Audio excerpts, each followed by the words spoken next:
Hey guys, what's up? I know why you're here. You know why you're here. You saw the thumbnail. You read the title, hopefully. And yeah, you're here. I'm here. Here we go. So a couple of months ago, I was tagged to do a video by my good friend Tyler over at Simply Fragrances. It was like an overrated and underrated kind of a video. And yeah, he went ahead, tagged me in it. I said I would do it, and it's been so long and so many things have happened. I thought I would do the video like this. So I am going to let him know when I publish the video, so that he can watch and know that he was the inspiration that spawned this idea. So I know there's going to be many of you that really hate the fact that I'm doing this video, and that's quite fine. I get it. You know, we hold sentimental value, yes, pun intended, to some of these fragrances because, you know, there may be a positive memory attached to them. However, over the past year, I've been recommending a lot of fragrances to you guys that I love and that I would think that you would love as well, you know? And I think it's time for you guys to hear what fragrances either didn't work for me and I don't own them, or fragrances that did work for me, but I will no longer be recommending to you. I'll explain in further detail after the intro, so be sure to stay tuned.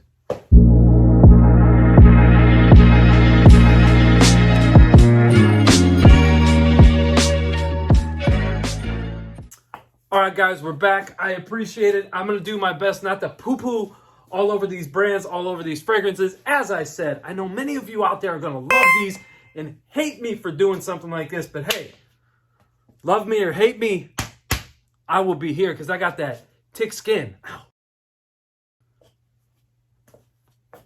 Anyway, we got to start the list off with 2 fragrances. So this is actually 10 fragrances, but there's 2 that I don't actually own because I sampled, I tried them, and it just didn't work for me. The first one is the widely popular, beloved fragrance from Hermès, and that's Terre de Hermes. Now, Terre de Hermes smelled very mature, way too mature for me. That orange note that it has going on in it, and that vetiver, you know, woody, dry down, whatever. I sampled that like 2 years ago. I tossed the sample. It just did not work for me at all. That's why you guys never hear me talk about it. Does that mean it won't make its presence here on the channel in the future? No, because from time to time, I do like to go back and test things that I don't or didn't have a good experience with, just to see if my palette changes and just to see if I would be comfortable wearing that particular fragrance. But in the case of Terre de Hermes, to me, it just gives me the idea, the smell gives me the idea of an older or elderly gentleman in a tree stand hunting with a mask on and his arms crossed. I'll pop a picture up here so you guys could see how it could make sense, you know? But yeah, that fragrance just did not work for me. I don't care for it then or at this very moment. So Terre de Hermes at number 10. Number 9, oh boy, Layton. First of all, let me start here. This fragrance has like no freaking identity, okay? And I'm going to explain why. So the minute you spray this, I should say the second that you spray this, it smells like Vicks Vapor Rub. It really does. It has that menthol vibe about it. And when things start to kind of settle down, you get this nice green apple note, and it's pleasant. Then all of a sudden it gets spicy, and the base has some vanilla. I'm like, what the hell is this trying to be? Do you want to be a freshie? Are you trying to be a fresh, spicy type of a fragrance with some vanilla thrown in? What are you doing? You have so many things going on inside of this bottle, but to me, instead of making sense and taking me on that journey, to me it smells like a jumbled mess, and this was the worst, maybe second worst, blind buy decision there. It's up there. It's Layton at number 9. Just doesn't work for me, but you probably love it. Number 8. Sorry, Scott Aromatico. Mancera Red Tobacco. This stuff smells like poo. Not really. Oh, it's so strong, polarizing, potent in that opening. And, you know, everybody says that. I've told this to, I'm like, I just don't like it. It's too harsh. To me, it's unwearable, okay? And there's like 2 other recommendations that come right to mind that I would recommend 10 times out of 10 over this. It's just too harsh for me. There's nothing to me that's like, pick up this and wear it today. There's nothing in here that does it for me. You know, I was saying before, people will tell me, no, you got to give it like a half hour, 40 minutes. Yo, ain't nobody got time for that, okay? First of all. Second of all, I don't smell vanilla anywhere in here. I smell smoke, ashes, an ashtray, more smoke, a little bit of woods, and more smoke. So it's a smoky, incensey, ashy tobacco type of a fragrance, and I didn't care for it. I still don't really care for it. Although, I don't like saying the word, but I hated this when I first got this and sprayed it. I blind bought it. I first sprayed it. I could not stand this stuff. It was far too freaking polarizing. And I will tell you, this year, I'm starting to kind of come around to it, but still, it's a no-go for me. I just don't care for it, and that's why it made the overrated list. It has to be here. By the way, recommendations, Oud Tobacco from Amarud and Triumph of Bacchus from Argos. But yeah, this one, no-go for me. I think we're at number 7, I think. That would be Tom Ford Oud Wood. I will admit, unlike the others, Tom Ford Oud Wood actually smells really, really good. But I have a lot of fragrances that smell really, really good. Tom Ford Oud Wood just doesn't do anything for me. It's just one of those fragrances, and I'm sure many of you can relate to this. It smells good, but it's like, it falls flat for me. There's again, with that whole theme of there's nothing that really says, grab me and wear me today. You need to wear me. I have, actually off to my left, I have a sample, a 10 milliliter decant of Oud Wood Intense. That stuff is fire. Should have never been discontinued. That stuff is absolutely amazing. Oud Wood, I don't really care for. The other thing is, I get a trace amount or less than a trace amount of oud. For me, in order for me personally to feel good about recommending an oud fragrance to you, I want to smell the characteristics, if you will, of oud in order for me to recommend them to you. That's why Tom Ford Oud Wood is a no-go for me for multiple reasons. But yeah, Tom Ford Oud Wood, I think we're at number 7. I don't know.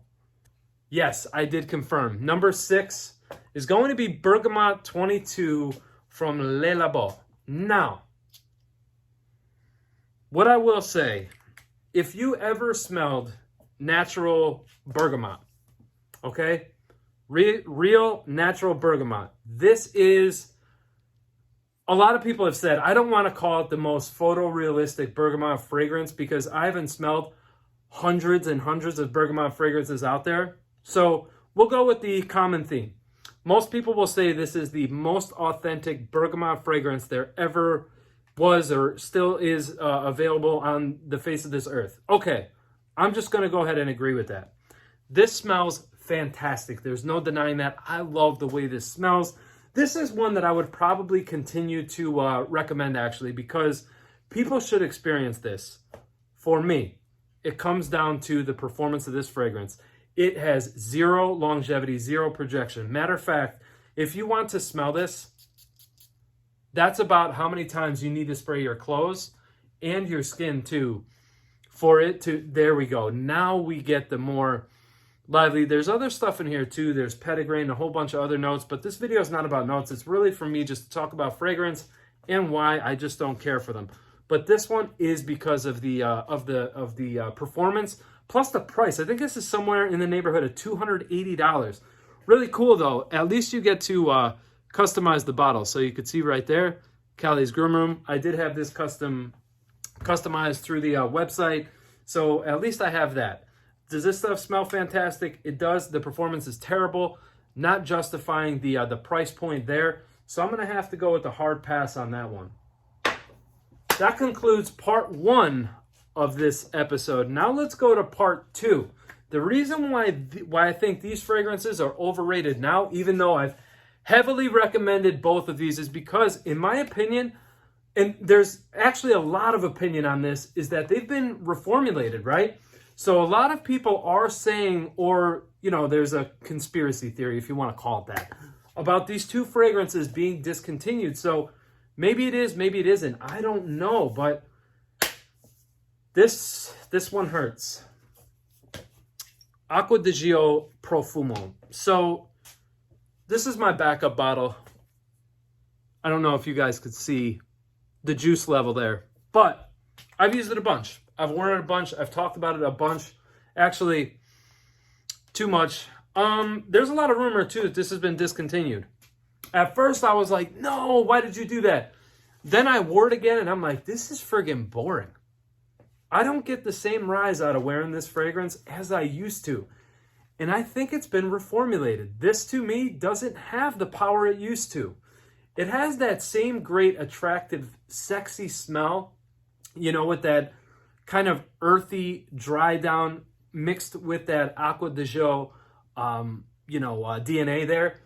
But to me, there's something missing here, maybe a little bit watered down as well, but the performance, the longevity is not what it used to be. It's still good. It's just not great like it used to be. The power just isn't there like it once was, and that's why Profumo had to be on this list. But yeah, Acqua di Gio, Profumo, over frickin' rated. Number 4 on the overrated list. I'm convinced that this fragrance has gone through a reform. For all of you in the fragrance community, whether it's on Instagram, Facebook, here on YouTube, I'm with you. I'm convinced that this thing has been reformulated. Chanel Allure Homme Sport Eau Extreme. This stuff used to be magic. I loved wearing this fragrance. The performance was great. The overall scent profile was amazing. To me, it seems like they amped up the lemon just a little bit more than what the older batch was, because I do have an older batch. Okay, so I don't know what this batch number is or whatever. I'm going to have to do some research there. But this, to me, is not like how I remembered it. I remembered it being much more creamy in that dry down. It had that, like, seductive nature that I associated with this fragrance here. It also had the power. There's also something, this kind of like Acqua di Gio Profumo, it smells like this one is a bit watered down. Literally, it smells watered down, has a little bit of a flat smell to it. Those of you that have experienced that before, you're going to know exactly what I'm talking about. But there is something about this fragrance that makes it smell a little bit watered down. The performance definitely is not what it used to be. After about 3 or 4 hours, it's virtually a skin scent. I used to get 6 to 7 hours of this. No issue there. Anymore, it's not the way that it used to be. I have to think this has been reformulated. I can't confirm or deny that about this or about this one. I'm really convinced about this.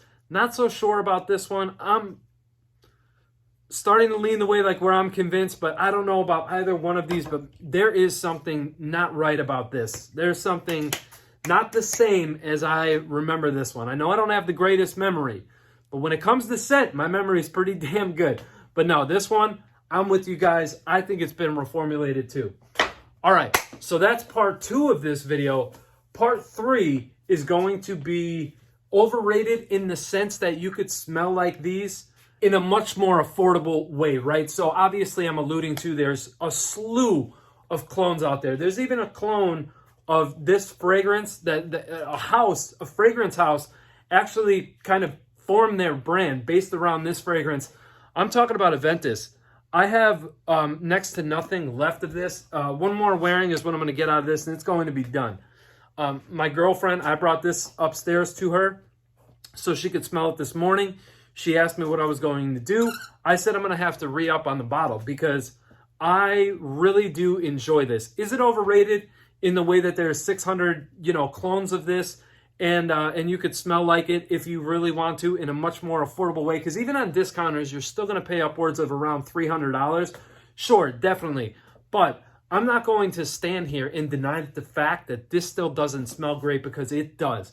It smells freaking fantastic. Overrated in the way that it's almost not worth to purchase a full bottle, but yet there's still something prestigious about owning a bottle of Creed Aventus. I have to say, this is one fragrance that I'll always have in my collection because in my opinion, guys, a true frag head has to have this in his collection. It is an absolute freaking must.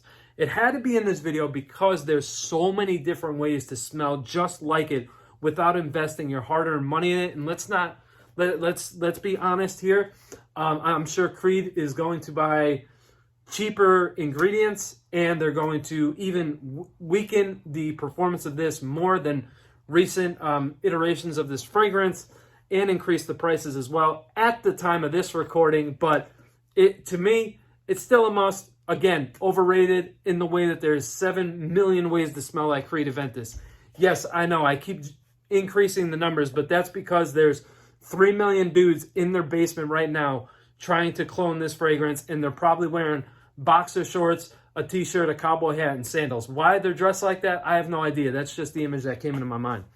Sticking with the same theme, number 2 has to be Baccarat Rouge 540. This is one of the best fragrances that this freaking nose has ever... Oh, man, I love this smell. I do. I love Baccarat Rouge 540. This is another one. If I ever did a top 10, like favorites of all time, this would be in there.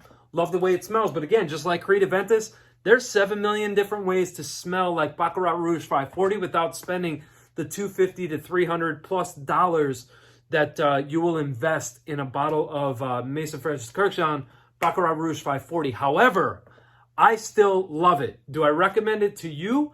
It depends what your budget is looking like, and if you really need, you know, a sweet cotton candy like smell that this gives off. But I love it. There's aldehydes and other stuff in here too, but I'm not going to, again, this video is not about notes. It's just about overrated. And again, to me, this is overrated in the sense that you could smell like this 7 million different ways without spending $200 to $300.